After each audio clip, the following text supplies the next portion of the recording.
Punjabi radio USA ਸੁਣ ਰਹੇ ਸਾਰੇ ਹੀ ਮਾਣਯੋਗ ਅਤੇ ਸਤਿਕਾਰਤ ਸਰੋਤਿਆਂ ਨੂੰ ਪੰਜਾਬੀ ਰੇਡੀਓ USA ਦੀ ਟੀਮ ਅਤੇ ਮੇਰੇ ਰਾਜਕਰਮਵੀਰ ਸਿੰਘ ਵੱਲੋਂ ਆਪ ਜੀ ਨੂੰ ਬਹੁਤ ਹੀ ਪਿਆਰ ਸਤਿਕਾਰ ਸਹਿਤ ਦੋਨੋਂ ਜੋੜ ਕੇ ਨਿੱਘੀ ਜਿਹੀ ਸਤਿ ਸ਼੍ਰੀ ਅਕਾਲ ਸਭ ਨੂੰ ਜੀਆਂ ਨੂੰ ਆਖਦੇ ਹਾਂ।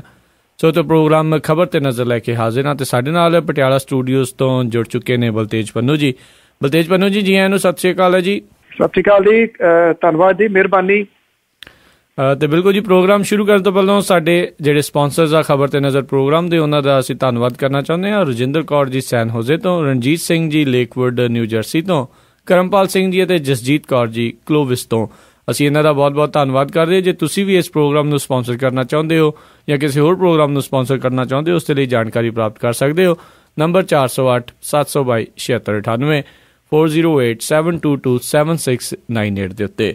ਅਤੇ ਬਲਤੇਜ ਪੰਨੂ ਜੀ, ਆਪਾਂ ਆਪਣੀ ਗੱਲਬਾਤ ਦਾ ਸਿਲਸਿਲਾ ਹੈ ਉਹ ਸ਼ੁਰੂ ਕਰਦੇ ਹਾਂ। ਜਿਹੜੀ ਲੇਟੈਸਟ ਇੱਕ ਖਬਰ ਆ ਰਹੀ ਹੈ, ਸੁਖਬੀਰ ਬਾਦਲ ਹੁਣੀ ਜਿਹੜੇ ਆ ਇੱਕ ਸਿੱਖ ਵਫਦ ਲੈ ਕੇ ਰਾਸ਼ਟਰਪਤੀ ਜਿਹੜੇ ਆ ਮੁਖਰਜੀ ਆ ਉਹਨਾਂ ਨੂੰ ਮਿਲਣਗੇ। ਜਿਹੜੀ ਹਰਿਆਣਾ ਕਮੇਟੀ ਬਣ ਚੁੱਕੀ ਆ, ਬਿੱਲ ਪਾਸ ਹੋ ਚੁੱਕਾ, ਉਸ ਚੀਜ਼ ਦੇ ਖਿਲਾਫ ਜਿਹੜੀ ਆ ਉਹ ਗੱਲਬਾਤ ਕਰਨ ਦੇ ਲਈ ਕੀ ਹੈਗਾ ਜੀ ਇਹ ਸਾਰੇ ਰਾਜਨੀਤੀ ਦੇ ਪਿੱਛੇ?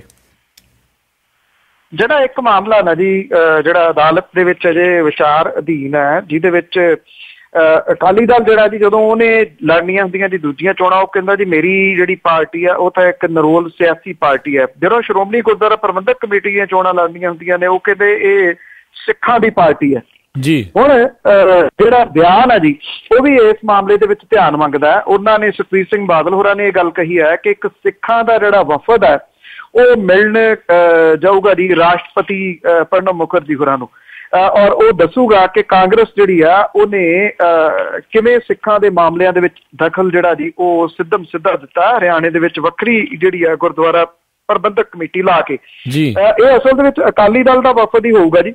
ਸਿੱਖਾਂ ਦਾ ਵਫਦ ਤਾਂ ਉਹ ਉੱਦਾਂ ਨਾ ਜੀ, ਜਾਂ ਤਾਂ ਇਹ ਚੁਣਿਆ ਜਾਵੇ ਕਿ ਸਾਰੇ ਸੂਬਿਆਂ ਦੇ ਵਿੱਚੋਂ ਸਿੱਖ ਜਿਹੜੇ ਨੇ ਉਹ ਲਏ ਜਾਣਗੇ, ਜਾਂ ਹਰਿਆਣੇ ਦੇ ਵਿੱਚ ਵੱਖਰੀ ਜਿਹੜੀ ਗੁਰਦੁਆਰਾ ਪ੍ਰਬੰਧਕ ਕਮੇਟੀ ਆ ਉਹਦੀ ਮੰਗ ਕਰਨ ਵਾਲੇ ਕੀ ਸਿੱਖ ਨੇਗੇ ਜੀ? ਇਹ ਆਪਣੇ ਆਪ ਦੇ ਵਿੱਚ ਸਵਾਲ ਹੈ। ਪਰ ਸੁਖਬੀਰ ਸਿੰਘ ਬਾਦਲ ਹੋਰਾਂ ਨੇ ਕਿਹਾ ਜੀ ਕਿ ਉਹ ਰਾਸ਼ਟਰਪਤੀ ਦੇ ਕੋਲ ਜਾਣਗੇ ਤੇ ਇਹ ਸਾਰੀਆਂ ਜਿਹੜੀਆਂ ਦੀ ਚੀਜ਼ਾਂ ਉਹਨਾਂ ਨੂੰ ਦੱਸਣਗੇ ਕਿ ਕਿਵੇਂ ਕਾਂਗਰਸ ਜਿਹੜੀ ਹੈ ਜੀ ਸਿੱਖਾਂ ਦੇ ਮਾਮਲਿਆਂ ਦੇ ਵਿੱਚ ਦਖਲ ਅੰਦਾਜ਼ੀ ਜਿਹੜੀ ਹੈ ਉਹ ਕਰ ਰਹੀ ਹੈ। ਸਿੱਖਾਂ ਦੇ ਮਾਮਲਿਆਂ ਦੇ ਵਿੱਚ ਦਖਲ ਅੰਦਾਜ਼ੀ ਜਿਹੜੀ ਹੈ ਜੀ ਉਹ ਕਿਵੇਂ ਹੋ ਜਾਂਦੀ ਹੈ, ਇਹ ਵੀ ਆਪਣੇ ਆਪ ਦੇ ਵਿੱਚ ਸਵਾਲ ਹੈ, ਕਿਉਂਕਿ ਮੁੱਖ ਮੰਤਰੀ ਪ੍ਰਕਾਸ਼ ਸਿੰਘ ਬਾਦਲ ਹੋਰੀ ਰਾਜਨਾਥ ਸਿੰਘ ਹੋਰਾਂ ਨੂੰ ਅਪੀਲ ਕਰ ਚੁੱਕੇ ਨੇ ਇਹਦੇ 'ਚ ਦਖਲ ਦਿਓ। ਉਹ ਪ੍ਰਧਾਨ ਮੰਤਰੀ ਨੂੰ ਅਪੀਲ ਕਰ ਚੁੱਕੇ ਨੇ ਇਹਦੇ 'ਚ ਦਖਲ ਦਿਓ। ਇੱਕ ਪਾਸੇ ਦਖਲ ਅੰਦਾਜ਼ੀ ਆਪ ਮੰਗੀ ਜਾ ਰਹੀ ਹੈ, ਦੂਜੇ ਪਾਸੇ ਉਹਨੂੰ ਨਿੰਦਿਆ ਜਾ ਰਿਹਾ ਜੀ। ਜੀ ਇਹ ਦੋਗਲਾਪਣਾ ਜੀ ਇਹਨਾਂ ਦਾ ਸ਼ੁਰੂ ਤੋਂ ਹੀ ਹਮੇਸ਼ਾ ਹੀ ਜਿਹੜਾ ਜੀ ਰਿਹਾ ਆ। ਅਗਲੀ ਗੱਲ ਕਰਦੇ ਹਾਂ, ਪੰਜਾਬ ਦੇ ਵਿੱਚ ਇਸ ਟਾਈਮ ਵੱਧ ਰਹੇ ਬਿਜਲੀ ਸੰਕਟ ਆ, ਉਸ ਨੂੰ ਲੈ ਕੇ ਲੋਕੀ ਅੱਜ ਕੱਲ੍ਹ ਸਾਰੇ ਹੀ ਜਿਹੜੇ ਪੰਜਾਬ ਵਾਲੇ ਵਿਸ਼ੇਸ਼ ਤੌਰ ਦੇ ਉੱਤੇ ਹੁਣ ਫੋਟੋਆਂ ਨਵੀਆਂ ਪਾ ਰਹੇ ਨੇ ਫੇਸਬੁੱਕ ਤੇ, ਵੀ ਗੂਗਲ ਨੂੰ ਪੁੱਛ ਰਹੇ ਵੀ ਬਿਜਲੀ ਕਦੋਂ ਆਉਣੀ ਆ, ਪਰ ਉਸ ਦਾ ਜਵਾਬ ਗੂਗਲ ਨੂੰ ਲੱਭ ਨਹੀਂ ਰਿਹਾ। ਤੇ ਮੀਂਹ ਦੀ ਕੋਈ ਆਸ ਹੈਗੀ ਆ? ਕੀ ਹੈ ਪੂਰਾ ਇਸ ਸੰਕਟ ਦੇ ਪਿੱਛੇ ਹੁਣ? ਬਿਜਲੀ ਦਾ ਇਸ ਵੇਲੇ ਸੰਕਟ ਜਿਹੜਾ ਉਹ ਪੰਜਾਬ ਦੇ ਤੇ ਬਰਕਰਾਰ ਹੈ ਜੀ। ਸ਼ਹਿਰਾਂ ਦੇ ਵਿੱਚ ਵੀ ਬਹੁਤ ਵੱਡੇ ਕੱਟ ਜਿਹੜੇ ਨੇ ਉਹ ਲੱਗ ਰਹੇ ਨੇ। ਜ਼ਿਮੀਂਦਾਰ ਜਿਹੜੇ ਨੇ ਬਹੁਤੇ ਥਾਵਾਂ ਦੇ ਉੱਤੇ ਆਪਣਾ ਝੋਨਾ ਜਿਹੜਾ ਉਹ ਵਾਹੁਣ ਲੱਗੇ ਨੇ, ਕਿਉਂਕਿ ਬਿਜਲੀ ਆ ਨਹੀਂ ਰਹੀ। ਡੀਜ਼ਲ ਇੰਨੇ ਮਹਿੰਗੇ ਭਾਅ ਫੂਕ ਕੇ ਕਿਸੇ ਵੀ ਹਾਲਤ ਦੇ ਵਿੱਚ ਝੋਨਾ ਜਿਹੜਾ ਜੀ ਉਹਨੂੰ ਪਾਲਿਆ ਨਹੀਂ ਜਾ ਸਕਦਾ। ਹੁਣ ਸਾਰੀ ਜਿਹੜੀ ਟੇਕ ਹੈ ਨਾ ਜੀ ਉਹ ਮੌਨਸੂਨ ਦੇ ਵੱਲ ਲੱਗੀ ਹੋਈ ਹੈ। ਮੌਸਮ ਵਿਭਾਗ ਕਹਿ ਰਿਹਾ ਕਿ ਇਹ ਉੱਤਰੀ ਰਾਜਾਂ ਵੱਲ ਨੂੰ ਵੱਧ ਰਹੀ ਹੈ ਜਿਹੜੀ ਮੌਨਸੂਨ ਹੈ, ਭਾਵ ਕਿ ਪੰਜਾਬ ਵਾਲੀ ਸਾਈਡ ਦੇ ਉੱਤੇ ਮੀਂਹ ਜਿਹੜਾ ਜੀ ਉਹ ਪੈਣ ਦੇ ਆਸਾਰ ਜਿਹੜੇ ਉਹ ਕਹੇ ਜਾ ਰਹੇ ਨੇ। ਹਾਲਾਂਕਿ ਥੋੜਾ ਜਿਹਾ ਮੀਂਹ ਕੱਲ ਪਿਆ, ਪਰ ਐਵੇਂ ਮਾਮੂਲੀ ਕੁਛ ਮਿੰਟਾਂ ਦੇ ਵਾਸਤੇ, ਉਹਦੇ ਨਾਲ ਕੁਛ ਵੀ ਜਿਹੜਾ ਬਣਿਆ ਨੀਗਾ ਜੀ। ਮੌਨਸੂਨ ਦੇ ਵਾਸਤੇ ਜਿਹੜਾ ਮੌਸਮ ਵਿਭਾਗ ਹੈ ਉਹ ਕਹਿੰਦਾ ਹੈ ਕਿ ਅਗਲੇ 24 ਘੰਟਿਆਂ ਦੇ ਵਿੱਚ ਜਿਹੜਾ ਜੀ ਇਸ ਪਾਸੇ ਵੱਲ ਨੂੰ ਮੌਨਸੂਨ ਜਿਹੜੀ ਉਹ ਆ ਸਕਦੀ ਹੈ। ਜੇ ਆਉਂਦੀ ਹੈ ਤਾਂ ਇਹ ਕਿਹਾ ਜਾ ਸਕਦਾ ਜੀ ਕਿ ਕੁਛ ਰਾਹਤ ਜਿਹੜੀ ਹੈ ਜੀ ਉਹ ਮਿਲੂਗੀ ਪੰਜਾਬ ਨੂੰ, ਔਰ ਖਾਸ ਤੌਰ ਦੇ ਉੱਤੇ ਪੰਜਾਬ ਤੋਂ ਵੱਧ ਜਿਹੜੀ ਬਿਜਲੀ ਬੋਰਡ ਨੂੰ, ਜਿਹਦਾ ਕਿ ਇਸ ਵੇਲੇ ਮੰਦਾ ਹਾਲ ਹੋਇਆ ਪਿਆ। ਸੋਸ਼ਲ ਨੈਟਵਰਕ ਸਾਈਟ ਦੇ ਉੱਤੇ ਤੁਸੀਂ ਉੱਡ ਰਿਹਾ ਜਿਹੜਾ ਮਜ਼ਾਕ ਹੈ ਜੀ, ਉਹ ਇਸ ਸਰਪਲਸ ਬਿਜਲੀ ਵਾਲਾ ਜਿਹੜਾ ਸੂਬਾ ਜੀ ਉਹਦਾ ਦੇਖ ਸਕਦੇ ਹੋ। ਇੱਥੇ ਫੇਸਬੁੱਕ ਜਾਂ ਫਿਰ ਜਿਹੜਾ ਵਟਸਐਪ ਹੈ ਉਹਦੇ ਉੱਤੇ ਰੰਗ ਬਿਰੰਗੀਆਂ ਤਸਵੀਰਾਂ, ਕਾਰਟੂਨ ਜਿਹੜੇ ਨੇ ਉਹ ਬਹੁਤ ਦਿਸ ਰਹੇ ਨੇ ਇਸ ਵੇਲੇ ਪੰਜਾਬ ਦੇ ਬਿਜਲੀ ਸੰਕਟ ਨੂੰ ਜਿਹੜਾ ਲੈ ਕੇ ਜੀ। ਪਰ ਸਰਕਾਰ ਜਿਹੜੀ ਉਹ ਚੁੱਪ ਗੜੁੱਪ ਬੈਠੀ ਹੈ ਕਿ ਉਹ ਸਰਪਲਸ ਬਿਜਲੀ ਦਾ ਕੀ ਬਣਿਆ, ਜਿਹੜੀ ਟਾਇਰ ਫੂਕ ਕੇ ਚਿਮਨੀਆਂ 'ਚ ਧੂੰਆਂ ਕੱਢ ਕੇ ਦਿਖਾ ਦਿੱਤਾ ਗਿਆ ਸੀ, ਉਹਦਾ ਘੱਟ ਕਰਦੇ ਜੀ ਜੀ ਜੀ ਬਿਲਕੁਲ। ਇਸ ਦਾ ਵੀ ਜਿਹੜਾ ਜੀ ਸਾਹਮਣੇ ਆ ਜੀ ਪਰਦਾਫਾਸ਼ ਹੋ ਚੁੱਕਾ ਆ। ਸੋ ਦੇਖਦੇ ਹਾਂ ਜੀ ਇਹ ਲੋਕੀ ਆ ਆਉਣ ਵਾਲੇ ਜਿਹੜੇ ਸਮੇਂ 'ਚ ਇਹਨਾਂ ਨੂੰ ਕਿਸ ਤਰੀਕੇ ਨਾਲ ਦੇਖਦੇ ਆ। ਅਗਲੀ ਗੱਲ ਕਰਦੇ ਹਾਂ ਜੀ, ਸਰਕਾਰ ਦੇ ਕਹਿੰਦੇ ਆ ਜੀ ਇਹ ਸਿਰਫ ਸਟੈਂਪਾਂ ਹੁੰਦੀਆਂ ਨੇ ਰਾਜਪਾਲਾਂ ਦੇ ਬਾਰੇ। 5 ਰਾਜਾਂ ਦੇ ਰਾਜਪਾਲ ਬਦਲਣ ਦੇ ਜਿਹੜੇ ਆਰਡਰ ਆ ਉਹ ਆ ਰਹੇ ਆ। ਕੌਣ ਕੌਣ ਜਿਹੜੇ ਆ ਉਹਨਾਂ ਦੀ ਛੁੱਟੀ ਹੋ ਰਹੀ ਹੈ ਤੇ ਕੌਣ ਕੌਣ ਉਹਨਾਂ ਦੀ ਜਗ੍ਹਾ ਤੇ ਆ ਸਕਦੇ ਆ? ਅਜੇ 5 ਜਿਹੜੇ ਰਾਜਪਾਲ ਨੇ ਤੇ ਉਹਨਾਂ ਦੇ ਨਾਵਾਂ ਨੂੰ ਪ੍ਰਵਾਨਗੀ ਜਿਹੜੀ ਆ ਜੀ ਉਹ ਦੇ ਦਿੱਤੀ ਗਈ ਆ। ਅਜੇ ਸੂਬੇ ਜਿਹੜੇ ਨੇ ਉਹ ਤੈਅ ਨਹੀਂ ਕੀਤੇ ਜੀ ਕਿ ਕਿਹਨਾਂ ਦੇ ਵਿੱਚ ਇਹਨਾਂ ਨੂੰ ਲਾਇਆ ਜਾਊਗਾ। ਇਹ ਤੈਅ ਹੈ ਜੀ ਕਿ ਜਿਹੜੀ ਭਾਰਤੀ ਜਨਤਾ ਪਾਰਟੀ ਦੀ ਬੁੱਢੀ ਲੀਡਰਸ਼ਿਪ ਆ ਉਹਨੂੰ ਹੁਣ ਰਾਜਪਾਲ ਬਣਾ ਕੇ ਜਿਹੜਾ ਜੀ ਚੰਦ ਸਾਲ ਜਿਹੜੇ ਉਹ ਸੁੱਖ ਦੇ ਕੱਟਣ ਦਾ ਮੌਕਾ ਜਿਹੜਾ ਉਹ ਮੋਦੀ ਸਰਕਾਰ ਦੇਊਗੀ, ਭਾਵ ਕਿ ਇਹਨਾਂ ਦੇ ਅੱਛੇ ਦਿਨ ਆਉਣਗੇ। ਜਿਹੜੇ ਰਹਿ ਗਏ ਵਜ਼ੀਰੀਆਂ ਮੰਨਣ ਤੋਂ ਉਹਨਾਂ ਨੂੰ ਇਸ ਪਾਸੇ ਹੁਣ ਜੁਗਾੜ ਲਾ ਕੇ ਫਿੱਟ ਜਿਹੜਾ ਕੀਤਾ ਜਾ ਰਿਹਾ ਕਿ UPA ਵੱਲੋਂ ਰਾਏ ਗਏ ਰਾਜਪਾਲ ਜਿਹੜੇ ਉਹਨਾਂ ਨੂੰ ਸਾਈਡ ਲਾਈਨ ਕਰਕੇ ਹੁਣ ਮੋਦੀ ਸਰਕਾਰ ਜਿਹੜੀ ਹੈ ਜੀ ਉਹ ਆਪਣੇ ਰਾਜਪਾਲ ਲਾ ਰਹੀ ਹੈ। ਇਹਦੇ ਵਿੱਚ ਜਿਹੜੇ ਭਾਰਤੀ ਜਨਤਾ ਪਾਰਟੀ ਦੇ ਸੀਨੀਅਰ ਨੇ ਜੀ ਰਾਮ ਨਾਇਕ, ਬਲਰਾਮ ਜੀ ਦਾਸ ਟੰਡਨ, ਵਿਜੇ ਕੁਮਾਰ ਮਲਹੋਤਰਾ, ਕੇਸਰੀ ਨਾਥ ਤ੍ਰਿਪਾਠੀ, ਕੈਲਾਸ਼ ਜੋਸ਼ੀ ਜਿਹੜੇ ਨੇ ਇਹਨਾਂ ਦੇ ਨਾਮ ਜਿਹੜੇ ਨੇ ਉਹ ਕਲੀਅਰ ਹੋ ਗਏ ਨੇ। ਇਹਨਾਂ ਨੂੰ ਕਿੱਥੇ ਲਾਇਆ ਜਾਊਗਾ ਇਹਦੇ ਵਾਸਤੇ ਅਜੇ ਕੁਝ ਬਹੁਤਾ ਨਹੀਂ ਪਤਾ ਜੀ। ਅਟਕਲਾਂ ਜਿਹੜੀਆਂ ਨੇ ਉਹ ਜਾਰੀ ਨੇ ਕਿ ਵਿਜੇ ਕੁਮਾਰ ਮਲਹੋਤਰਾ ਨੂੰ ਪੱਛਮੀ ਬੰਗਾਲ ਦਾ ਰਾਜਪਾਲ ਜਿਹੜਾ ਜੀ ਉਹ ਲਾਇਆ ਜਾ ਸਕਦਾ ਹੈ। ਪੰਜਾਬ ਦਾ ਰਾਜਪਾਲ ਵੀ ਬਦਲਿਆ ਜਾਊਗਾ ਜੀ। ਇਹਦੇ ਵਾਸਤੇ ਵੀ ਅਟਕਲਾਂ ਜਿਹੜੀਆਂ ਨੇ ਉਹ ਨਿਰੰਤਰ ਜਾਰੀ ਨੇ। ਬਦਲਿਆ ਜਾ ਸਕਦਾ ਜੀ। ਸ਼ਿਵਰਾਜ ਪਾਟਲ ਹੋਰਾਂ ਦਾ ਨਾਮ ਵੀ ਬਦਲਣ ਵਾਲੇ ਜਿਹੜੇ ਰਾਜਪਾਲ ਨੇ ਉਹਨਾਂ ਦੇ ਵਿੱਚ ਸ਼ਾਮਲ ਹੈ। ਜੀ ਜੀ। ਤੇ ਅਗਲੀ ਜਿਹੜੀ ਆਪਾਂ ਗੱਲ ਕਰਦੇ ਆ ਡਰੱਗ ਦਾ ਮਾਮਲਾ ਜਿਹੜਾ ਆ ਉਸ ਦੇ ਉੱਤੇ 35 ਕਰੋੜ ਦਾ ਚਿੱਟਾ ਆ ਜਿਹੜਾ ਉਹ ਇੱਕ ਵਾਰੀ ਫੇਰ ਜਿਹੜਾ ਜੀ ਫੜਿਆ ਗਿਆ ਆ ਭਿੱਖੀਵਿੰਡ ਤੋਂ। ਇਸ ਦੇ ਪਿੱਛੇ ਕੀ ਹੈਗਾ ਜੀ ਪੂਰੀ ਖਬਰ ਦੇ? ਇਹ ਚੋਲਾ ਸਾਹਿਬ ਦੀ ਪੁਲਿਸ ਨੇ ਜਿਹੜਾ ਫੜਿਆ ਜੀ ਔਰ ਇਹ ਭਾਈ ਲੱਧੂ ਦਾ ਵਾਸੀ ਹੈ ਇੱਕ ਦਲਵੀਰ ਸਿੰਘ ਜਿਹਦੇ ਕੋਲੋਂ 7 ਕਿਲੋ ਹੈਰੋਇਨ ਜਿਹੜੀ ਆ ਜੀ ਉਹ ਫੜੀ ਗਈ ਹੈ। ਇਹਦੀ ਕੀਮਤ ਜਿਹੜੀ ਆ ਜੀ ਇਹ ਇੰਟਰਨੈਸ਼ਨਲ ਮੰਡੀ ਦੇ ਵਿੱਚ 35 ਕਰੋੜ ਰੁਪਈਆ ਜਿਹੜੀ ਆ ਜੀ ਉਹ ਦੱਸੀ ਜਾ ਰਹੀ ਹੈ। ਪੁਲਿਸ ਇਹਨੂੰ ਆਪਣੀ ਇੱਕ ਵੱਡੀ ਕਾਮਯਾਬੀ ਜਿਹੜੀ ਹੈ ਨਾ ਜੀ ਉਹ ਸਮਝ ਰਹੀ ਹੈ ਕਿਉਂਕਿ ਪਿਛਲੇ ਕਾਫੀ ਹਫ਼ਤਿਆਂ ਤੋਂ ਤਾਂ ਹੁਣ ਜਿਹੜੇ ਫੜਿਆ ਜਾ ਰਿਹਾ ਉਹ ਗ੍ਰਾਮਾਂ 'ਚ ਹੀ ਹੈ। 10 ਗ੍ਰਾਮ, 20 ਗ੍ਰਾਮ, 30 ਗ੍ਰਾਮ, ਇਹ ਕਿਲੋਆਂ ਦੇ ਹਿਸਾਬ ਦੇ ਨਾਲ ਜਿਹੜੀ ਆ ਜੀ ਉਹ ਫੜੀ ਗਈ ਹੈ। ਜਿੱਥੋਂ ਤੁਸੀਂ ਅੰਦਾਜ਼ਾ ਲਾ ਸਕਦੇ ਹੋ ਜਿਹੜੀ ਸਪਲਾਈ ਲਾਈਨ ਹੈ ਨਾ ਜੀ ਉਹ ਸਪਲਾਈ ਲਾਈਨ ਨਹੀਂ ਟੁੱਟ ਰਹੀ, ਕਿਸੇ ਵੀ ਹਾਲਤ ਨਹੀਂ ਟੁੱਟ ਰਹੀ। ਇਹ ਤਾਂ ਅਮਲੀ ਜਿਹੜੇ ਫੜ ਕੇ ਉਹ ਅੰਦਰ ਦਿੱਤੇ ਜਾ ਰਹੇ ਨੇ। ਜੇ ਕਿਲੋਆਂ ਦੇ ਹਿਸਾਬ ਦੇ ਵਿੱਚ ਅਜੇ ਵੀ ਆ ਰਹੀ ਹੈ ਇਹਦਾ ਮਤਲਬ ਇਹ ਹੈ ਜੀ ਕਿ ਜਿਹੜੇ ਲਿਜਾਣ ਵਾਲੇ ਨੇ ਉਹਨਾਂ ਨੂੰ ਪਤਾ ਹੈ ਕਿ ਕੰਮ ਖੁੱਲ੍ਹਾ ਹੀ ਹੈ, ਜਿੱਧਰੋਂ ਦੀ ਮਰਜ਼ੀ ਜਿਹੜਾ ਜੀ ਉਹ ਕੱਢੀ ਚੱਲੋ। ਤੋ ਮੁਖਬਰੀ ਦੇ ਆਧਾਰ ਦੇ ਉੱਤੇ ਇਹ ਫੜੀ ਗਈ ਦੱਸੀ ਜਾਂਦੀ ਹੈ। ਕਿਸੇ ਨੇ ਇਸ ਸੰਬੰਧ ਦੇ ਵਿੱਚ ਦੱਸਿਆ ਸੀਗਾ ਕਿ ਬੰਦਾ ਜਿਹੜਾ ਜੀ ਉਹ ਲੈ ਕੇ ਆ ਰਿਹਾ ਤੇ ਉਹ ਫੜਿਆ ਗਿਆ। ਚੰਗੀ ਗੱਲ ਹੈ। 35 ਕਿਲੋ ਦੇ ਨਾਲ ਕਿੰਨੇ ਪਿੰਡ ਜਾਂ ਕਿੰਨੇ ਘਰ ਜਿਹੜੇ ਨੇ ਉਹ ਉਜਾੜੇ ਜਾ ਸਕਦੇ ਸਨ। ਮੁਸ਼ਕਿਲ ਹੈ ਕਿ ਜਿਹੜੀ ਮੁਹਿੰਮ ਇਸ ਵੇਲੇ ਵਿੱਢੀ ਗਈ ਹੈ ਪੰਜਾਬ ਸਰਕਾਰ ਦੇ ਵੱਲੋਂ ਸੋ ਕਾਲਡ ਮੁਹਿੰਮ, ਉਹਦੇ ਵਿੱਚ ਇੰਨੀ ਜਿਹੜੀ ਫੜੀ ਜਾਣੀ ਇਹ ਆਪਣੇ ਆਪ 'ਚ ਪਹਿਲਾ ਹੀ ਮਾਮਲਾ ਜਦੋਂ ਦੀ ਇਹ ਮੁਹਿੰਮ ਚੱਲ ਰਹੀ ਹੈ। ਨਹੀਂ ਤਾਂ ਜਿਵੇਂ ਮੈਂ ਤੁਹਾਨੂੰ ਦੱਸਿਆ ਕਿ ਪੁੜੀਆਂ ਵਾਲੇ ਬਹੁਤੇ ਫੜੇ ਹੋਏ ਨੇ ਜੀ। ਜੀ ਜੀ ਜੀ ਬਿਲਕੁਲ ਜੀ। ਜਿੱਦਾਂ ਤੁਸੀਂ ਪਹਿਲਾਂ ਵੀ ਇਸ ਚੀਜ਼ ਦੇ ਵਿੱਚ ਦੱਸਿਆ ਆ ਵੀ ਅਜੇ ਜਿਹੜੇ ਨਸ਼ੇ ਕਰਨ ਵਾਲੇ ਉਹੀ ਫੜ ਰਹੇ ਆ, ਸਪਲਾਇਰ ਜਿਹੜਾ ਆ ਉਸ ਦੇ ਵੱਲ ਕੋਈ ਵੀ ਜਿਹੜਾ ਵੱਧ ਨਹੀਂ ਰਿਹਾ। ਅਗਲੀ ਗੱਲ ਕਰਦੇ ਹਾਂ ਮਿਲਕ ਫੈਡ ਦੇ ਵਿੱਚ ਜਿਹੜੇ ਘੁਟਾਲਾ ਆ ਉਹ ਜਿਹੜਾ ਸਾਹਮਣੇ ਆਇਆ ਉਸ ਦੇ ਦੋਸ਼ ਜਿਹੜੇ ਸਾਹਮਣੇ ਆਏ ਆ ਤੇ ਇਸ ਖਬਰ ਦੇ ਪਿੱਛੇ ਜਿਹੜੀ ਆ ਲੇਟੈਸਟ ਅਪਡੇਟ ਕੀ ਹੈਗੀ ਹੈ ਜੀ? ਜਿਹੜਾ ਮੈਂ ਕੱਲ ਸਾਂਝਾ ਕੀਤਾ ਸੀਗਾ ਜਿਹੜੇ ਬੈਂਸ ਭਰਾ ਨੇ ਉਹਨਾਂ ਨੇ ਇੱਕ ਵੱਡੇ ਘੁਟਾਲੇ ਵੱਲ ਇਸ਼ਾਰਾ ਕੀਤਾ ਸੀਗਾ ਕਿ ਮਿਲਕ ਫੈਡ ਦੇ ਵਿੱਚ ਲੱਖਾਂ ਰੁਪਈਏ ਦਾ ਘੁਟਾਲਾ ਹੋਇਆ ਜਿਹਦੇ 'ਚ ਲੱਖਾਂ ਲੀਟਰ ਦੁੱਧ ਜਿਹੜਾ ਜੀ ਉਹ ਕਾਗਜ਼ਾਂ 'ਚ ਹੀ ਖਰੀਦਿਆ ਗਿਆ, ਅਸਲ 'ਚ ਉਹ ਖਰੀਦੇ ਹੀ ਨੀਗਾ ਕਿਤੋਂ। ਜਾਂ ਇਹ ਕਿਹਾ ਗਿਆ ਕਿ ਉਹ ਸਿੰਥੈਟਿਕ ਜਿਹੜਾ ਜੀ ਉਹ ਬਣਾ ਕੇ ਅੱਗੇ ਦੇ ਦਿੱਤਾ ਗਿਆ। ਮਿਲਕ ਫੈਡ ਜਿਹੜਾ ਜੀ ਉਹਨੇ ਜਾਂਚ ਕਰਾਉਣ ਦੇ ਆਦੇਸ਼ ਜਿਹੜੇ ਨੇ ਇਸ ਮਾਮਲੇ ਦੇ ਵਿੱਚ ਦਿੱਤੇ ਨੇ।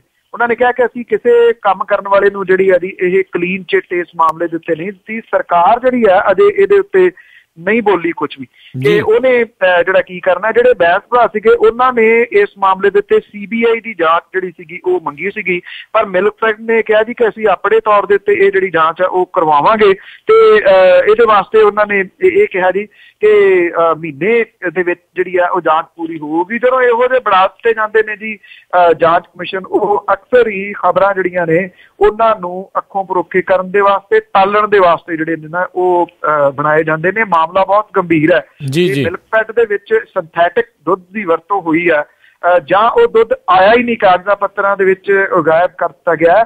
ਇਸ ਮਾਮਲੇ ਦੇ ਉੱਤੇ ਪੁਲਿਸ ਕੇਸ ਜਿਹੜਾ ਸੀਗਾ ਉਹ ਤੁਰੰਤ ਹੋਣਾ ਚਾਹੀਦਾ ਸੀਗਾ। ਪਰ ਜਿਹੜੀ ਮਿਲਕਫੈਡ ਹੈ ਜੀ ਉਹਨੇ ਵਿਚਲਾ ਤਰੀਕਾ ਹਾਲ ਦੀ ਘੜੀ ਕੱਢਿਆ। ਜਿਨ੍ਹਾਂ ਨੇ ਦੋਸ਼ ਲਾਏ ਨੇ ਬੈਂਸ ਭਰਾਵਾਂ ਨੇ, ਉਹਨਾਂ ਦਾ ਅਜੇ ਪ੍ਰਤੀਕਰਮ ਦੇ ਉੱਤੇ ਕੋਈ ਨਹੀਂ ਆਇਆ ਜੀ ਕਿ ਉਹ ਇਸ ਜਾਂਚ ਬਾਰੇ ਕੀ ਕਹਿੰਦੇ ਨੇ। ਜੀ ਜੀ ਜੀ ਤੇ ਆਪਾਂ ਜਿਹੜੀ ਅਗਲੀ ਗੱਲ ਕਰਦੇ ਹਾਂ, ਕਾਂਗਰਸ ਜਿਹੜੀ ਜੀ ਕਹਿ ਰਹੀ ਆ ਵੀ ਵਿਧਾਨ ਸਭਾ 'ਚ ਜਿਹੜੀ ਸਰਕਾਰ ਆ ਉਸ ਨੂੰ ਉਹ ਘੇਰੇਗੀ। ਕਿਹੜੇ ਕਿਹੜੇ ਮੁੱਦਿਆਂ ਦੇ ਉੱਤੇ ਘੇਰਨ ਦੀ ਤਿਆਰੀ ਕਰੀ ਬੈਠੇ ਨੇ?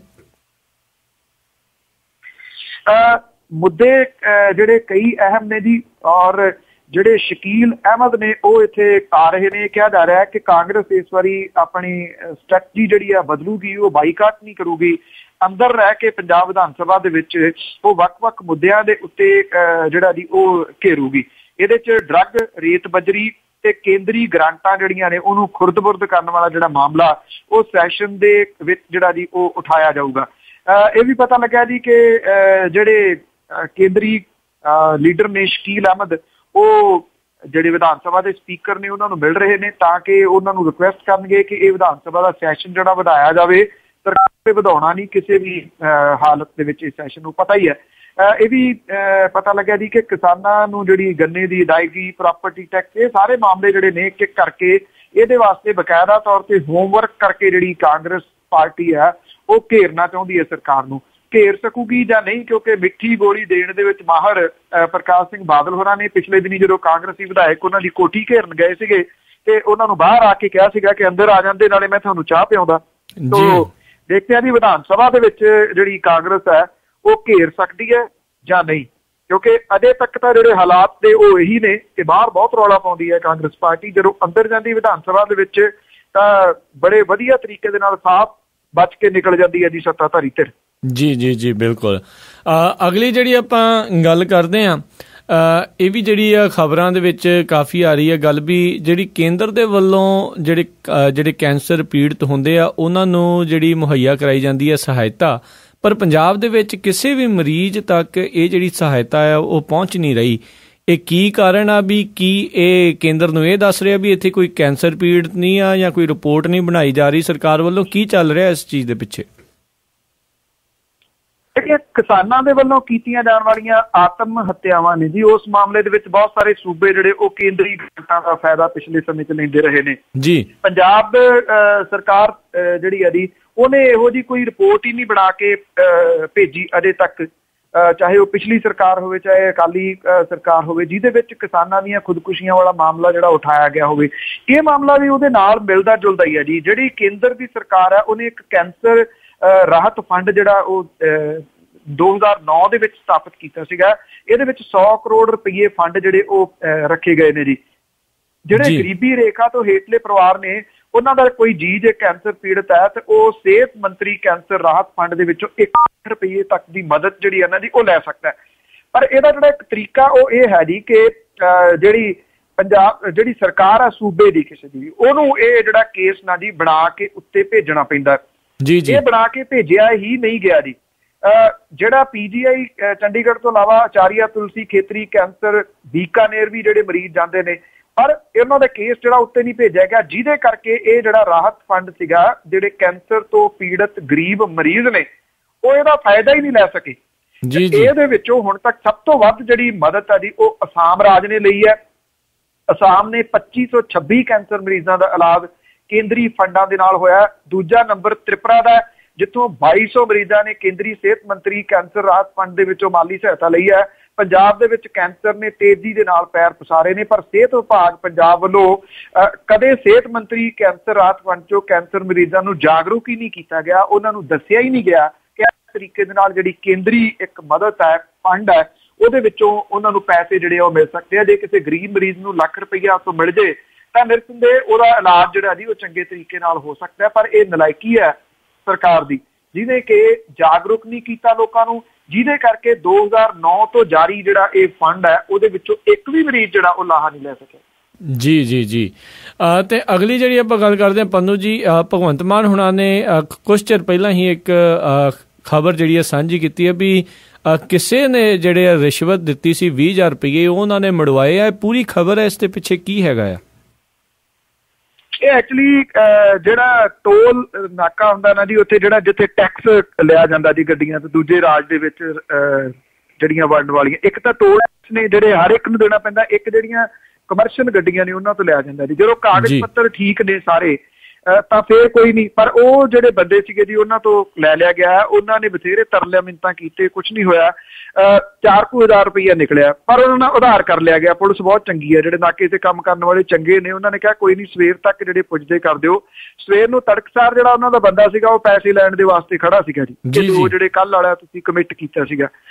ਉਹਨਾਂ ਨੇ ਭਗਵੰਤ ਮਾਨ ਹੋਰਾਂ ਤੱਕ ਜਿਹੜੀ ਸੀ ਉਹ ਅਪਰੋਚ ਕੀਤੀ ਔਰ ਉਹਨਾਂ ਨੇ ਪੈਸੇ ਜਿਹੜੇ ਉਹ ਦੇ ਦਿੱਤੇ। ਬਾਅਦ ਦੇ ਵਿੱਚ ਸਾਰੀ ਜਿਹੜੀ ਸੀ ਨਾਕੇ ਦੇ ਉੱਤੇ CCTV ਕੈਮਰੇ ਦੀ ਫੁਟੇਜ ਵੀ ਨਿਕਲ ਆਈ ਕਿ ਗੱਡੀ ਜਿਹੜੀ ਹੈ ਜੀ ਉੱਥੋਂ ਨਿਕਲੀ ਹੈ।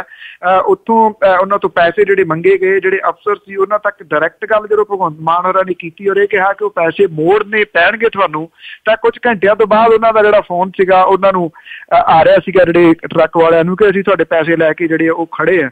ਪੈਸੇ ਉਹਨਾਂ ਦੇ ਮੁੜਵਾਏ ਗਏ ਨੇ ਜੀ। ਆਈ ਥਿੰਕ ਜੇ ਕਿਤੇ ਏਦਾਂ ਦੇ ਕੋਈ 5-4 ਕੇਸ ਹੋਰ ਸਾਹਮਣੇ ਆ ਜਾਣ ਤਾਂ ਨਿਰਸੰਦੇਹ ਜਿਹੜੇ ਏਦਾਂ ਗਰੀਬਾਂ ਨੂੰ ਲੁੱਟਣ ਵਾਲੇ ਨੇ ਜੀ ਉਹਨਾਂ ਨੂੰ ਠੱਲ ਜਿਹੜੀ ਹੈ ਉਹ ਪੈ ਸਕਦੀ ਹੈ। ਮੇਰੇ ਨਾਲ ਕੱਲ ਡਿਸਕਸ ਕੀਤਾ ਸੀਗਾ ਭਗਵੰਤ ਮਾਨ ਹੋਰਾਂ ਨੇ ਕਿ ਏਦਾਂ ਕੁਛ ਸਾਰਾ ਜਿਹੜਾ ਉਹਨਾਂ ਨੇ ਕਰਵਾਇਆ, ਪਰ ਇਹ ਮਾਮਲਾ ਇੱਥੋਂ ਦੀਆਂ ਅਖਬਾਰਾਂ ਦੇ ਵਿੱਚ ਨਹੀਂ ਆਇਆ ਜੀ ਕਿਤੇ ਵੀ। ਹੈਰਾਨਗੀ ਵਾਲੀ ਗੱਲ ਇਹ ਹੈ। ਇਹ ਬਿਲਕੁਲ ਜੀ ਸ਼ਾਇਦ ਆਊਗਾ ਵੀ ਕਦੇ ਨਹੀਂ, ਕਿਉਂਕਿ ਉਹਨਾਂ ਦੇ ਬੰਦੇ ਹੀ ਜਿਹੜੇ ਰਿਸ਼ਵਤ ਜਿਹੜੇ ਲੈ ਰਹੇ ਸੀ, ਤੇ ਇਹ ਬੰਦੇ ਦਾ ਨਾਮ ਜਿਹੜਾ ਉਹ ਕਿੱਦਾਂ ਕਹਿ ਸਕਦੇ ਵੀ ਕੋਈ ਚੰਗਾ ਕੰਮ ਕਰ ਰਿਹਾ ਉਹਨਾਂ ਤੋਂ ਇਲਾਵਾ। ਦੇਖਦੇ ਹਾਂ ਜੀ ਆਉਣ ਵਾਲੇ ਸਮੇਂ ਦੇ ਵਿੱਚ ਇੱਦਾਂ ਦੇ ਜ਼ਰੂਰ ਉਮੀਦ ਹੈਗੀ ਹੈ ਜੀ, ਹੋਰ ਵੀ ਇੱਦਾਂ ਦੇ ਕੰਮ ਕਰਨਗੇ ਤੇ ਬਾਕੀਆਂ ਨੂੰ ਵੀ ਇਹਨਾਂ ਤੋਂ ਜਿਹੜਾ ਸਬਕ ਲੈਣ ਦੀ ਜ਼ਰੂਰਤ ਆ, ਤੇ ਵੱਧ ਤੋਂ ਵੱਧ ਜਿਹੜੇ ਲੋਕਾਂ ਦੇ ਲਈ ਜਿਹੜੀ ਉਹਨਾਂ ਦੀ ਹੈਲਪ ਲਾ ਉਹ ਮਦਦ ਆ ਉਹ ਕਰਨੀ ਚਾਹੀਦੀ ਆ। ਅਗਲੀ ਗੱਲ ਕਰਦੇ ਹਾਂ ਜਿਹੜਾ ਝੂਠੇ ਸੌਦੇ ਵਾਲਾ ਆ, ਸਿਰਸੇ ਵਾਲਾ ਜਿਹੜਾ ਸਾਧ ਰਾਮ ਰਹੀਮ, ਉਸ ਦੀ ਫੋਟੋ ਪਾਉਣ ਵਾਲਾ ਜਿਹੜਾ ਬੰਦਾ ਹੈ ਉਸ ਨੂੰ ਗ੍ਰਿਫਤਾਰ ਕਰ ਲਿਆ ਗਿਆ ਆ। ਕੀ ਹੈਗਾ ਜੀ ਇਸ ਪੂਰੇ ਕੇਸ ਦੇ ਉੱਤੇ? ਇੱਕ ਤਾਂ ਜਿਹੜੀ ਮੈਂ ਖਬਰ ਤੁਹਾਡੇ ਨਾਲ ਸਾਂਝੀ ਕੀਤੀ ਸੀ, ਇੱਕ ਬੰਦਾ ਜਿਹੜਾ ਮੈਕ ਪੀ ਰਿਹਾ ਸੀਗਾ ਸਰੂਪ ਦੇ ਵਿੱਚ ਆ, ਉਹਦੇ ਬਾਰੇ ਵੀ ਹੁਣ ਪੁਲਿਸ ਜਿਹੜੀ ਆ ਜੀ ਉਹ ਛਾਣਬੀਣ ਕਰ ਰਹੀ ਹੈ। ਇਹ ਕਨਫਰਮ ਹੋ ਗਿਆ ਜਿਹੜਾ ਆਪਾਂ 3 ਦਿਨ ਪਹਿਲਾਂ ਇਹ ਖਬਰ ਦਿੱਤੀ ਸੀਗੀ ਕਿ ਉਹਦਾ ਪਿੰਡ ਜਿਹੜਾ ਉਹ ਵੀ ਸਹੀ ਆ, ਮੁਸਤਫਾਪੁਰ ਦਾ ਉਹ ਹੈਗਾ, ਡਿਸਟ੍ਰਿਕਟ ਗੁਰਦਾਸਪੁਰ ਦਾ, ਉਹਦਾ ਨਾਮ ਵੀ ਸਹੀ ਹੈ, ਉਹ ਬਲਾਕ ਸਮਿਤੀ ਮੈਂਬਰ ਹੈ ਸਾਬਕਾ ਅਕਾਲੀ ਦਲ ਦਾ। ਇਹ ਵੀ ਕਨਫਰਮ ਹੈ ਜੀ, ਉਹ ਖਬਰ ਗਲਤ ਨਹੀਂ ਸੀਗੀ, ਉਹ ਖਬਰ ਬਿਲਕੁਲ ਸਹੀ ਹੈ। ਹੁਣ ਪੁਲਿਸ ਜਿਹੜੀ ਹੈ ਜੀ ਇਸ ਮਾਮਲੇ ਦੀ ਛਾਣਬੀਣ ਕਰ ਰਹੀ। ਸਾਹਿਬ ਅਜੇ ਵੀ ਨਹੀਂ ਬੋਲੇ ਇਸ ਮਾਮਲੇ ਦੇ ਉੱਤੇ ਜੀ, ਉਹ ਚੁੱਪ ਨੇ। ਸ਼ਾਇਦ ਪਿੰਡਿਆਂ ਦੇ ਉੱਤੇ ਬਣੇ ਜਿਹੜੇ ਟੈਟੂਜ਼ ਨੇ ਉਹਨਾਂ ਮਾਮਲਿਆਂ ਤੋਂ ਅਜੇ ਉਹਨਾਂ ਨੂੰ ਵੇਲ ਨਹੀਂ ਹੈ। ਜਿਹੜਾ ਸੋਸ਼ਲ ਨੈਟਵਰਕ ਸਾਈਟ ਦੇ ਨਾਲ ਜੁੜਿਆ ਹੋਇਆ ਇਹ ਮਾਮਲਾ ਹੈ ਕਿ ਗੁਰਮੀਤ ਰਾਮ ਰਹੀਮ ਦੀ ਜਿਹੜੀ ਇੱਕ ਤਸਵੀਰ ਹੈ ਇੱਕ ਬੰਦੇ ਨੇ ਪੋਸਟ ਕਰਤੀ ਸੀਗੀ, ਜਿਹਦੇ ਵਿੱਚ ਉਹਨੂੰ ਜਰਨੈਲ ਸਿੰਘ ਭਿੰਡਰਾਂਵਾਲੇ ਦੇ ਪੈਰਾਂ 'ਚ ਬੈਠਿਆ ਹੋਇਆ ਜਿਹੜਾ ਦਿਖਾਇਆ ਗਿਆ ਸੀਗਾ। ਪੁਲਿਸ ਨੇ ਜਿਹੜਾ ਜੀ ਇਸ ਬੰਦੇ ਨੂੰ ਗ੍ਰਿਫਤਾਰ ਕਰ ਲਿਆ, ਜਿਸ ਨੇ ਇਹ ਪਿਕਚਰ ਜਿਹੜੀ ਸੀਗੀ ਉਹ ਫੇਸਬੁੱਕ ਦੇ ਉੱਤੇ ਪਾਈ ਸੀਗੀ। ਇਹ ਪਤਾ ਲੱਗਾ ਜੀ ਕਿ ਅੰਬਾਲੇ ਦੀ ਪੁਲਿਸ ਨੇ ਇਹਨੂੰ ਜਿਹੜਾ ਜੀ ਗ੍ਰਿਫਤਾਰ ਕੀਤਾ। ਅਮਰਿੰਦਰ ਸਿੰਘ ਖਾਲਸਾ ਇਹਦਾ ਨਾਮ ਜਿਹੜਾ ਜੀ ਦੱਸਿਆ ਗਿਆ, ਜਿਹਨੇ ਇਹ ਫੋਟੋ ਪਾਈ ਸੀਗੀ। ਜਿਹੜੀਆਂ ਸੋਸ਼ਲ ਨੈਟਵਰਕ ਸਾਈਟਸ ਨੇ ਨਾ ਜੀ, ਇਹਨਾਂ ਦਾ ਲਾਹਾ ਜਿਹੜਾ ਉਹ ਪੋਜ਼ਿਟਿਵ ਰੂਪ ਦੇ ਵਿੱਚ ਲਿਆ ਜਾਣਾ ਚਾਹੀਦਾ। ਇਹਨਾਂ ਨੂੰ ਜਿਹੜੇ ਯੂਜ਼ ਕਰਨ ਵਾਲੇ ਨੇ ਨਾ ਜੀ ਉਹ ਕਈ ਵਾਰੀ ਜ਼ਿਆਦਾ ਲੀਹੋਂ ਲੱਥ ਜਾਂਦੇ ਨੇ, ਕਿਉਂਕਿ ਇੱਦਾਂ ਦੀਆਂ ਜਿਹੜੀਆਂ ਪਿਕਚਰਸ ਨੇ ਪੋਸਟ ਨਹੀਂ ਹੋਣੀਆਂ ਚਾਹੀਦੀਆਂ, ਜਿਹੜੀਆਂ ਕਿ ਦੋ ਫਿਰਕਿਆਂ ਦੇ ਵਿਚਾਲੇ ਕਿਸੇ ਟਾਈਮ ਵੀ ਵੱਡਾ ਤਕਰਾਰ ਖੜਾ ਕਰ ਸਕਦੀਆਂ ਨੇ। ਤੇ ਤੁਹਾਨੂੰ ਪਤਾ ਜੀ ਕਿ ਲੋਕਾਂ ਦੀ ਜਾਨ ਵੀ ਇਸ ਮਾਮਲੇ ਦੇ ਵਿੱਚ ਜਿਹੜੀ ਆ ਉਹ ਜਾ ਸਕਦੀ ਹੈ। ਜਦੋਂ ਇੱਦਾਂ ਦੀਆਂ ਪਿਕਚਰਸ ਆਉਂਦੀਆਂ ਨੇ, ਮੈਂ ਅਕਸਰ ਇਹ ਗੱਲ ਬਾਰ-ਬਾਰ ਇਹ ਕਹਿੰਦਾ ਜੀ ਕਿ ਉਹਨਾਂ ਨੂੰ ਸ਼ੇਅਰ ਨਾ ਕੀਤਾ ਜਾਵੇ ਅੱਗੋਂ। ਉਹਦਾ ਰੀਜ਼ਨ ਇਹ ਆ ਜੀ ਕਿ ਐਵੇਂ ਮੁਫਤ ਦੇ ਵਿੱਚ ਕਿਸੇ ਕੇਸ ਦੇ ਵਿੱਚ ਫਸ ਜਾਣਾ, ਜਾਂ ਤੁਹਾਡੇ ਵੱਲੋਂ ਕਹੀ ਹੋਈ ਜਿਹੜੀ ਕੋਈ ਗੱਲ ਹੈ ਉਹ ਦੰਗਿਆਂ ਤੱਕ ਦੀ ਨੌਬਤ ਜਿਹੜੀ ਆ ਉਹ ਲਿਆ ਸਕਦੀ ਹੈ। ਇਹਦੇ ਤੋਂ ਇਹੋ ਜਿਹੀਆਂ ਚੀਜ਼ਾਂ ਤੋਂ ਗੁਰੇਜ਼ ਕਰਨ ਦੀ ਜ਼ਰੂਰਤ ਹੈ ਜੀ। ਅਗਲੀ ਗੱਲ ਕਰਦੇ ਹਾਂ, ਜਿਹੜੀ ਇਸ ਟਾਈਮ ਕਾਫੀ ਖਬਰ ਜਿਹੜੀ ਸਾਹਮਣੇ ਆ ਰਹੀ ਆ, ਖਾਸ ਕਰਕੇ ਖੇਡ ਉਦਯੋਗ ਜਿਹੜਾ ਪੰਜਾਬ ਦਾ, ਉਸ ਨੂੰ ਲੈ ਕੇ ਵੀ ਉਹਨਾਂ ਦੇ ਲਈ ਜਿਹੜਾ ਬਜਟ ਤੇ ਮਗਰੋਂ ਉਹਨਾਂ ਦਾ ਸੰਕਟ ਜਿਹੜਾ ਹੋਰ ਵੀ ਜ਼ਿਆਦਾ ਗਹਿਰਾ ਗਿਆ ਆ। ਕੀ ਹੈਗਾ ਜੀ ਟੋਟਲ ਇਸ ਵੈਟ ਦੇ ਜਿਹੜੇ ਮਾਮਲੇ ਨੂੰ ਲੈ ਕੇ? ਟੈਕਸ ਰਿਫੰਡ ਵਾਲੇ ਮਾਮਲੇ ਦੇ ਵਿੱਚ, ਕਿਉਂਕਿ ਜਲੰਧਰ ਦੀ ਜਿਹੜੀ ਇੰਡਸਟਰੀ ਹੈ ਜੀ ਖਾਸ ਤੌਰ ਦੇ ਉੱਤੇ ਜਿਹੜੀ ਖੇਡਾਂ ਦੇ ਖੇਤਰ ਦੇ ਨਾਲ ਜੁੜੀ ਹੋਈ ਹੈ ਜੀ। ਕਿਸੇ ਟਾਈਮ ਇਹ ਕਿਹਾ ਜਾਂਦਾ ਸੀਗਾ ਕਿ ਜਲੰਧਰ ਦੀ ਜਿਹੜੀ ਇੰਡਸਟਰੀ ਹੈ ਉਹ ਵਿਸ਼ਵ ਦੀਆਂ ਵੱਡੀਆਂ ਜਿਹੜੀਆਂ ਇੰਡਸਟਰੀਆਂ ਨੇ ਇਹਨਾਂ ਦੀ, ਉਹਨਾਂ ਦੇ ਵਿੱਚ ਉਹ ਆਉਂਦੀ ਹੈ ਜੀ। ਜਿਹੜਾ ਵੈਟ ਰਿਫੰਡ ਵਾਲਾ ਮਾਮਲਾ ਜੀ, ਇਹਦੇ ਕਰਕੇ ਜਿਹੜੇ ਸੂਬੇ ਦੇ ਸਨਅਤਕਾਰ ਨੇ ਉਹਨਾਂ ਨੂੰ ਬਹੁਤ ਵੱਡਾ ਨੁਕਸਾਨ ਜਿਹੜਾ ਜੀ ਉਹ ਝੱਲਣਾ ਪੈ ਰਿਹਾ ਹੈ। ਇਸ ਵੇਲੇ ਵੈਟ ਜਿਹੜਾ ਮਹਿਕਮਾ ਉਹਦੇ ਕੋਲੇ 250 ਕਰੋੜ ਤੋਂ ਲੈ ਕੇ 300 ਕਰੋੜ ਤੱਕ ਵੈਟ ਰਿਫੰਡ ਜਿਹੜਾ ਮਾਮਲਾ ਜੀ ਉਹ ਪਿਆ, ਜਿਹੜਾ ਕੇਂਦਰੀ ਬਜਟ ਆਇਆ ਜੀ ਉਹਦੇ ਵਿੱਚ ਕੋਈ ਬਹੁਤਾ ਜ਼ਿਆਦਾ ਛੋਟ ਨਹੀਂ ਮਿਲੀ ਔਰ ਜਿਹੜੇ ਚੰਗੇ ਦਿਨ ਉਹਦੇ ਨਹੀਂ ਆਏ ਇਸ ਇੰਡਸਟਰੀ ਦੇ। ਜਿਹੜੀ ਪੰਜਾਬ ਦੀ ਇੰਡਸਟਰੀ ਆ ਇਹ ਉਹ ਪਹਿਲਾਂ ਹੀ ਤਬਾਹੀ ਦੇ ਕੰਢੇ ਦੇ ਉੱਤੇ ਖੜੀ ਹੈ ਜੀ। ਹਾਂ, ਇਹ ਵੱਖਰੀ ਗੱਲ ਹੈ ਕਿ ਅੱਛੇ ਦਿਨ ਆਉਣ ਦਾ ਵਾਅਦਾ ਜਿਹੜਾ ਜੀ ਉਹ ਉਪ ਮੁੱਖ ਮੰਤਰੀ ਸੁਖਬੀਰ ਸਿੰਘ ਬਾਦਲ ਹੋਰੀ ਜ਼ਰੂਰ ਕਰ ਰਹੇ ਨੇ। ਉਹ ਕਹਿੰਦੇ ਕਿ ਰੇੜਕਾ ਹੀ ਮੁੱਕ ਗਿਆ, ਕੇਂਦਰ ਦੇ ਜਿਹੜੇ ਹੁਣ ਤੱਕ ਦੇ ਧੱਕੇ ਵਾਲਾ ਧੱਕਾ ਰਿਹਾ ਹੀ ਕੋਈ, ਸਭ ਕੁਛ ਹੀ ਮਿਲ ਗਿਆ, ਹਰ ਚੀਜ਼ ਜਿਹੜੀ ਆ ਜੀ ਉਹ ਮਿਲ ਗਈ ਆ ਪੰਜਾਬ ਨੂੰ। ਪਤਾ ਨਹੀਂ ਕਿੱਥੋਂ ਮਿਲੀ ਹੈ, ਕਿਹੜੇ ਤਰੀਕੇ ਦੇ ਨਾਲ ਮਿਲੀ ਹੈ। ਇਹ ਜਿਹੜੀ ਕੰਧੀ ਉੱਤੇ ਰੁਖੜਾ ਵਾਲੀ ਗੱਲ ਹੈ ਜੀ, ਜਿਹੜੀ ਪੰਜਾਬ ਦੀ ਇੰਡਸਟਰੀ ਹੈ, ਖਾਸ ਤੌਰ ਤੇ ਸਮਾਲ ਸਕੇਲ ਇੰਡਸਟਰੀ। ਜਿਹੜਾ ਹੁਣੇ ਫੁੱਟਬਾਲ ਦਾ ਟੂਰਨਾਮੈਂਟ ਹੋ ਕੇ ਹਟਿਆ ਜੀ, ਇਹਦੇ ਵਿੱਚ ਇੱਕ ਵੱਡਾ ਆਰਡਰ ਜਿਹੜਾ ਜੀ ਉਹ ਜਲੰਧਰ ਦੀ ਇੰਡਸਟਰੀ ਦੇ ਕੋਲੇ ਫੁੱਟਬਾਲ ਦਾ ਜ਼ਰੂਰ ਆਇਆ। ਜੇ ਕਿਸੇ ਤਰੀਕੇ ਦੇ ਨਾਲ ਇਸ ਇੰਡਸਟਰੀ ਨੂੰ ਪ੍ਰਚਾਰਿਆ ਜਾਵੇ ਤਾਂ ਇਹ ਮੁੜ ਕੇ ਸਾਹ ਜਿਹੜੀ ਆ ਉਹ ਲੈਣ ਜੋਗੀ ਹੋ ਸਕਦੀ ਹੈ ਔਰ ਬਹੁਤ ਸਾਰੇ ਲੋਕਾਂ ਨੂੰ ਰੁਜ਼ਗਾਰ ਮਿਲ ਸਕਦਾ। ਪਰ ਸਰਕਾਰ ਤਾਂ ਉਹਨੂੰ ਪ੍ਰਚਾਰਦੀ ਹੈ ਜੀ ਜਿਹਦੇ ਵਿੱਚ ਉਹਦੀ ਕੋਈ ਪਰਸੈਂਟੇਜ ਹੋਵੇ। ਜੀ ਬਿਲਕੁਲ। ਤੇ ਅਗਲੀ ਜਿਹੜੀ ਆਪਾਂ ਗੱਲ ਕਰ ਲੈਂਦੇ ਹਾਂ ਵੀ ਲੁਧਿਆਣੇ ਦੇ ਵਿੱਚ ਜਿਹੜੀ ਇਸ ਟਾਈਮ ਇਹ ਰਿਪੋਰਟ ਆ ਰਹੀ ਆ ਵੀ ਸ਼ਰਾਬ ਦੀ ਵਿਕਰੀ ਹਰ ਮਹੀਨੇ 10 ਕਰੋੜ ਹੋਰ ਵੀ ਜ਼ਿਆਦਾ ਵੱਧਦੀ ਜਾ ਰਹੀ ਆ। ਦੱਸਿਆ ਤੇ ਇਹ ਜਾਂਦਾ ਹੈ ਜੀ ਪੰਜਾਬ ਦੀ ਜਿਹੜੀ ਸਰਕਾਰ ਵੱਲੋਂ ਜਾਂ ਸਾਰਿਆਂ ਦੇ ਵੱਲੋਂ ਵੀ ਇੱਥੇ ਕੋਈ ਵੀ ਬੰਦਾ ਨਸ਼ੇੜੀ ਨਹੀਂ, ਸ਼ਰਾਬੀ ਨਹੀਂ। ਸੋ ਇਸ ਚੀਜ਼ ਨੂੰ ਤੁਸੀਂ ਕਿਸ ਤਰੀਕੇ ਨਾਲ ਦੇਖਦੇ ਹੋ? ਮੁੱਖ ਮੰਤਰੀ ਬਾਦਲ ਸਾਹਿਬ ਇਹ ਦਾਅਵਾ ਕਰਦੇ ਨੇ ਜੀ ਕਿ ਡੇਢ ਮਹੀਨੇ ਦੇ ਵਿੱਚ, ਉਹ ਕਹਿੰਦੇ 1.5 ਸਾਲ ਦੇ ਵਿੱਚ ਕਿ ਪੰਜਾਬ ਨੂੰ ਨਸ਼ਾ ਮੁਕਤ ਜਿਹੜਾ ਜੀ ਉਹ ਕਰ ਦਿੱਤਾ ਜਾਊਗਾ। ਇਹ ਇੱਕ ਵੱਡੀ ਗੱਪ ਜਾਂ ਚੁਟਕਲੇ ਤੋਂ ਬਿਨਾਂ ਕੁਝ ਹੋਰ ਨਹੀਂ ਹੈ, ਕਿਉਂਕਿ ਹਰ ਨੁੱਕਰ ਦੇ ਉੱਤੇ ਖੁੱਲਿਆ ਹੋਇਆ ਜਿਹੜਾ ਠੇਕਾ ਜੀ, ਜਿਹੜੀ ਇਹ ਇੰਡਸਟਰੀ ਹੈ, ਜਿਹੜਾ ਪੰਜਾਬ ਦਾ ਕਮਾਊ ਪੁੱਤ ਇੱਕੋ ਹੀ ਹੈ ਜੀ, ਇਹ ਐਕਸਾਈਜ਼ ਡਿਪਾਰਟਮੈਂਟ, ਜਿੱਥੋਂ ਕਿ ਸ਼ਰਾਬ ਤੋਂ ਕਰੋੜਾਂ ਰੁਪਈਏ ਜਿਹੜੇ ਬਣਦੇ ਨੇ। ਇੱਥੇ ਮੇਰੇ ਘਰ ਤੋਂ ਲੈ ਕੇ ਜੀ ਜਿਹੜਾ ਸਕੂਲ ਹੈ ਤੇ ਨਵਜੀਵਨੀ ਸਕੂਲ ਜਿਹੜਾ ਸਪੈਸ਼ਲ ਬੱਚਿਆਂ ਦਾ, ਉਹਦਾ ਜਿਹੜਾ ਟੋਟਲ ਰਾਹ ਹੈ ਜੀ ਉਹ ਹੈ 1.5 ਕਿਲੋਮੀਟਰ, 1.25 ਕਿਲੋਮੀਟਰ। ਉਹਦੇ ਦੌਰਾਨ 3 ਠੇਕੇ ਨੇ ਜੀ। ਉਹ ਪਹਿਲਾਂ ਇੱਕ ਹੁੰਦਾ ਸੀਗਾ ਜੀ, ਆ ਨਵੇਂ ਜਿਹੜਾ ਆ ਗਿਆ ਜੀ ਉਹਦੇ ਦੌਰਾਨ 3 ਹੋ ਗਏ। ਥਾਂ ਦੇ ਉੱਤੇ ਖੁੱਲੇ ਹੋਏ ਜਿਹੜੇ ਠੇਕੇ ਨੇ। ਜਿੱਦਣ ਬਾਦਲ ਸਾਹਿਬ ਨੇ ਇੱਕ ਬਿਆਨ ਦਿੱਤਾ ਸੀਗਾ ਕੁਝ ਦਿਨ ਪਹਿਲਾਂ ਕਿ ਪਿੰਡ ਜਿਹੜੇ ਨੇ ਉਹ ਨਸ਼ਾ ਜਿਹੜਾ ਉਹਨੂੰ ਬੰਦ ਕਰਾਉਣ ਦੇ ਵਾਸਤੇ ਪਿੰਡਾਂ ਦੀਆਂ ਪੰਚਾਇਤਾਂ ਸਹਿਯੋਗ ਦੇਣ ਤੇ ਪਿੰਡ ਦੇ ਬਾਹਰ ਉਹ ਸਾਈਨ ਬੋਰਡ ਲਾਉਣ ਕਿ ਇਹ ਪਿੰਡ ਨਸ਼ਾ ਰਹਿਤ ਹੈ। ਮੈਂ ਉਧਰ ਵੀ ਟਿੱਪਣੀ ਕੀਤੀ ਸੀ ਕਿ ਬਾਦਲ ਸਾਹਿਬ ਉਸ ਪਿੰਡ ਦੇ ਵਿੱਚੋਂ ਠੇਕਾ ਤੁਸੀਂ ਬੰਦ ਕਰ ਦਿਓ, ਬਾਕੀ ਜ਼ਿੰਮੇਵਾਰੀ ਜਿਹੜੀ ਆ ਉਹ ਪਿੰਡ ਦੀਆਂ ਪੰਚਾਇਤਾਂ ਨੂੰ ਦੇ ਦਿਓ। ਪਿੰਡ ਜਿਹੜੀਆਂ ਪੰਚਾਇਤਾਂ ਨੇ ਪੰਜਾਬ ਦੀਆਂ, ਉਹਦੇ ਵਿੱਚੋਂ 4000 ਦੇ ਕਰੀਬ ਪੰਚਾਇਤਾਂ ਸਨ ਜੀ ਜਿਨ੍ਹਾਂ ਨੇ ਇਸ ਵਾਰੀ 4000 ਪਲੱਸ ਸੀ ਜਿਨ੍ਹਾਂ ਨੇ ਇਹ ਐਪਲੀਕੇਸ਼ਨਾਂ ਦਿੱਤੀਆਂ ਸਨ ਕਿ ਉਹਨਾਂ ਦੇ ਪਿੰਡ ਦੇ ਵਿੱਚ ਠੇਕਾ ਨਹੀਂ ਹੋਣਾ ਚਾਹੀਦਾ। ਉਹਦੇ ਵਿੱਚੋਂ ਜਿਹੜੀਆਂ ਐਕਸੈਪਟ ਕੀਤੀਆਂ ਗਈਆਂ ਨੇ ਉਹ 24 ਵੀ ਨਹੀਂ ਗਈਆਂ ਭਾਵ ਬਾਕੀ ਸਾਰੀਆਂ ਰੱਦ ਕਰ ਦਿੱਤੀਆਂ ਗਈਆਂ ਨੇ। ਰੱਦ ਕਿਵੇਂ ਕੀਤੀਆਂ ਜਾਂਦੀਆਂ ਜੀ ਕਿ ਜਿੱਥੋਂ ਕਹਿੰਦੇ ਕਿ ਦੇਸੀ ਸ਼ਰਾਬ ਦੀ ਬੋਤਲ ਮਿਲ ਗਈ, ਉੱਥੇ ਫਿਰ ਪੰਚਾਇਤ ਜਿਹੜੀ ਆ ਇਹ ਨਹੀਂ ਪਾ ਸਕਦੀ ਬੋਤਲ। ਜਿਹੜੀ ਆ ਜੀ ਜਿਹੜੇ ਠੇਕੇ ਖੋਲਣ ਵਾਲੇ ਉਹ ਬਣਾ ਕੇ ਪਾਉਂਦੇ ਨੇ ਕਿ ਆਹ ਦੇਖੋ ਜੀ ਇੱਥੋਂ ਬੋਤਲ ਜਿਹੜੀ ਆ ਉਹ ਫੜੀ ਗਈ ਹੈ।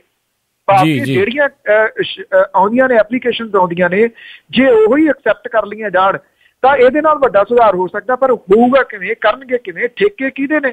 ਠੇਕੇ ਸੱਤਾਧਾਰੀ ਧਿਰ ਦੇ ਨੇ। ਪੰਜਾਬ ਦੇ ਵਿੱਚ ਲੱਗੀਆਂ ਸ਼ਰਾਬ ਦੀਆਂ ਫੈਕਟਰੀਆਂ ਕਿਹਦੀਆਂ ਨੇ? ਸੱਤਾਧਾਰੀ ਧਿਰ ਦੀਆਂ ਨੇ ਜੀ, ਰਾਜਨੀਤਿਕਾਂ ਦੀਆਂ ਨੇ। ਕਾਂਗਰਸੀਆਂ ਦੀਆਂ ਵੀ ਘੱਟ ਨਹੀਂ, ਅਕਾਲੀਆਂ ਦੀਆਂ ਵੀ ਘੱਟ ਨਹੀਂ। ਇਸ ਕਰਕੇ ਇਸ ਮੁੱਦੇ ਦੇ ਉੱਤੇ ਤਾਂ ਸਾਰੇ ਉਹ ਚੁੱਪ ਨੇ ਜੀ। ਬਿਲਕੁਲ। ਤਾਂ ਸਰੋਤਿਓ, ਇਹ ਸੀਗੀਆਂ ਜਿਹੜੀਆਂ ਜੀ ਕੁਛ ਕੁ ਖਬਰਾਂ ਜਿਹੜੀਆਂ ਆਪਾਂ ਬਲਤੇਜ ਪੰਨੂ ਹੁਣਾਂ ਦੇ ਤੋਂ ਜਿਹੜੀ ਹੈ ਜੀ ਜਾਣਨ ਦੀ ਕੋਸ਼ਿਸ਼ ਕੀਤੀ ਹੈ ਗਹਿਰਾਈ ਦੇ ਵਿੱਚ। ਤੇ ਬਲਤੇਜ ਪੰਨੂ ਜੀ, ਜਾਣ ਤੋਂ ਪਹਿਲਾਂ ਅੱਜਨਾਮਾ। ਠੀਕ ਹੈ। ਸੋਕਾ ਵਿੱਚ ਪੰਜਾਬ ਕੁਝ ਪਿਆ ਸੁਣਿਆ, ਸੁਣਦੀ ਇਹੋ ਹਰਿਆਣੇ ਤੋਂ ਬਾਤ ਬੇਲੀ ਜੀ। ਸੋਕਾ ਵਿੱਚ ਪੰਜਾਬ ਕੁਝ ਪਿਆ ਸੁਣਿਆ, ਸੁਣਦੀ ਇਹੋ ਹਰਿਆਣੇ ਤੋਂ ਬਾਤ ਬੇਲੀ। ਸੁਬਾਹ ਮੌਸਮ ਵਿਭਾਗ ਨੇ ਕਿਹਾ ਸੀਗਾ ਜਲਦੀ ਦੇਖਤੀ ਬਾਰਿਸ਼ ਨਾ ਆਤ ਬੇਲੀ ਜੀ। ਖੁਸ਼ੀ ਦੇਣ ਜੋਗੀ ਉਦੋਂ ਖਬਰ ਆ ਗਈ, ਹੋਈ ਦਿੱਲੀ ਦੇ ਅੰਦਰ ਬਰਸਾਤ ਬੇਲੀ। ਲੱਗਦੀ ਵੱਲ ਪੰਜਾਬ ਵੀ ਆਊਗੀ ਹੁਣ, ਫਿਰਨੀ ਉੱਤੋਂ ਨਾ ਲੰਘ ਕੇ ਜਾਤ ਬੇਲੀ ਜੀ। ਨਵਾਂ ਕਰਨ ਲੱਗੇ ਫਿਕਰ ਸ਼ਹਿਰ ਵਾਲੇ, ਆਵੇ ਮੀਂਹ ਉਹਨਾਂ ਜਿਤਨੀ ਮੰਗ ਬੇਲੀ ਜੀ। ਨਵਾਂ ਕਰਨ ਲੱਗੇ ਫਿਕਰ ਸ਼ਹਿਰ ਵਾਲੇ, ਆਵੇ ਮੀਂਹ ਉਹਨਾਂ ਜਿਤਨੀ ਮੰਗ ਬੇਲੀ। ਬਾਹਲਾ ਝੱਲਣਾ ਨਾ ਨਾਲੇ ਖਾਲੀਆਂ ਨੇ, ਜੀਣ ਸ਼ਹਿਰ ਦਾ ਕਰੂ ਇਹ ਤੰਗ ਬੇਲੀ ਜੀ। ਬਹੁਤ ਬਹੁਤ ਜਿਹੜਾ ਜੀ ਧੰਨਵਾਦ ਬਲਤੇਜ ਪੰਨੂ ਜੀ, ਤੁਸੀਂ ਸਾਡੇ ਨਾਲ ਜੁੜੇ ਪ੍ਰੋਗਰਾਮ ਖਬਰ ਤੇ ਨਜ਼ਰ ਪੰਜਾਬੀ ਰੇਡੀਓ USA ਦੇ ਉੱਤੇ। ਤੇ ਕੱਲ ਨੂੰ ਜਿਹੜਾ ਜੀ ਇੱਕ ਵਾਰੀ ਫੇਰ ਤੁਹਾਡੇ ਨਾਲ ਮੁਲਾਕਾਤ ਹੋਵੇਗੀ। ਪੰਜਾਬ ਦੀਆਂ ਤੇ ਰਾਸ਼ਟਰ ਪੱਧਰ ਦੀਆਂ ਜਿਹੜੀਆਂ ਖਬਰਾਂ ਉਸ ਦੇ ਉੱਤੇ ਵਿਚਾਰ ਚਰਚਾ ਆਪਾਂ ਕਰਾਂਗੇ ਪ੍ਰੋਗਰਾਮ ਦੇ ਵਿੱਚ। ਬਹੁਤ ਬਹੁਤ ਸ਼ੁਕਰੀਆ, ਧੰਨਵਾਦ ਤੇ ਸਤਿ ਸ੍ਰੀ ਅਕਾਲ। ਥੈਂਕ ਯੂ ਜੀ, ਮਿਹਰਬਾਨੀ, ਸਤਿ ਸ੍ਰੀ ਅਕਾਲ ਜੀ। ਤਾਂ ਸੁਣ ਰਹੇ ਸੀ ਪ੍ਰੋਗਰਾਮ ਖਬਰ ਤੇ ਨਜ਼ਰ ਬਲਤੇਜ ਪੰਨੂ ਹੁਣਾਂ ਦੇ ਨਾਲ। ਇੱਥੇ ਹੀ ਜਿਹੜਾ ਅੱਜ ਦਾ ਪ੍ਰੋਗਰਾਮ ਸਮਾਪਤ ਹੈ। ਤੇ ਹੁਣ ਮੈਨੂੰ ਵੀ ਰਾਜਕਰਨਵੀਰ ਸਿੰਘ ਨੂੰ ਇਜਾਜ਼ਤ ਦਿਓ। ਮੇਰੇ ਵੱਲੋਂ ਵੀ ਆਪ ਜੀ ਨੂੰ ਬਹੁਤ ਹੀ ਪਿਆਰ ਸਤਿਕਾਰ ਹੈ। ਦੋਨੋਂ ਅੱਜ ਜੋੜ ਕੇ ਨਿੱਘੀ ਜਿਹੀ ਸਤਿ ਸ੍ਰੀ ਅਕਾਲ। ਜਿਉਂਦੇ ਵਾਸਤੇ ਰਹੋ, ਹੱਸਦੇ ਖੇਲਦੇ ਰਹੋ ਤੇ ਸੁਣਦੇ ਰਹੋ ਪੰਜਾਬੀ ਰੇਡੀਓ USA।